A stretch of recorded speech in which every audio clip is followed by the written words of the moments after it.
ভাই বন্ধু বন্ধুর পুটকি মারে, শোনা আছে কি কথাটা? তাহলে আমি বলি উদাহরণ দিই। কাল ডাব্লিউপি এক্সাম আছে, ঠিক আছে?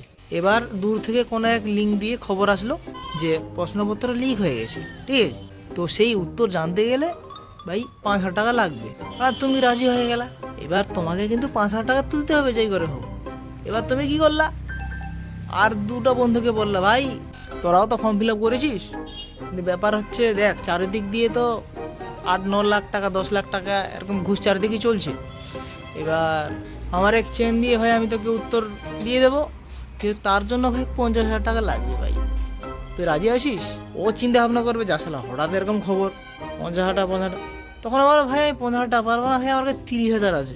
এই বলে এক বন্ধু রাজি হয়ে গেল। তারপরে ওই পার্টি যে 30,000 রাজি হলো, সে আর দুজনকে ফোন, ভাই 1 লাখ করে রেডি রাখ। রেডি আছে পার্টি, একদম শক্ত চেন। ওরা এবার বলছে ভাই 1 লাখ হবে না ভাই, আমার কাছে অত নাই, এই 40-50,000 টাকা হবে। মানে এইভাবে চেনের পর চেন ভাই চলছে, একই উত্তরপত্র চারিদিকে ঘুরছে ভাই। আবার কথা কত নেকা, এবার শুনো যে দেখ তুই আমার চেনা জানা খাস, ঠিক আছে, বলেই তোকে কিন্তু বলছি, কিন্তু খাস মাস ওসব কিচ্ছু না। ও হচ্ছে কি, দেখা হলে রাস্তায় মাঝে মধ্যে হাই হ্যালো হতো, ঠিক আছে, এরকম একটা বন্ধু, কিন্তু বলছে ভাই তুই আমার প্রিয় বন্ধু, বলি তোকে আমি বলছি। তার মানে বুঝে নাও ও তোমার পুটকি মারার চেষ্টা করছে।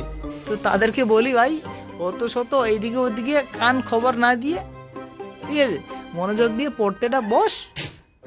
1 ঘন্টা পড়লেও তাও 10টা প্রশ্ন কমন পেতে পারিস। আর জন্য অ্যাভেলেবেল অনেক কিছু আছে, ইউটিউব ফেসবুক বহু জায়গায় ক্লাস হয়, একটু ফলো কর।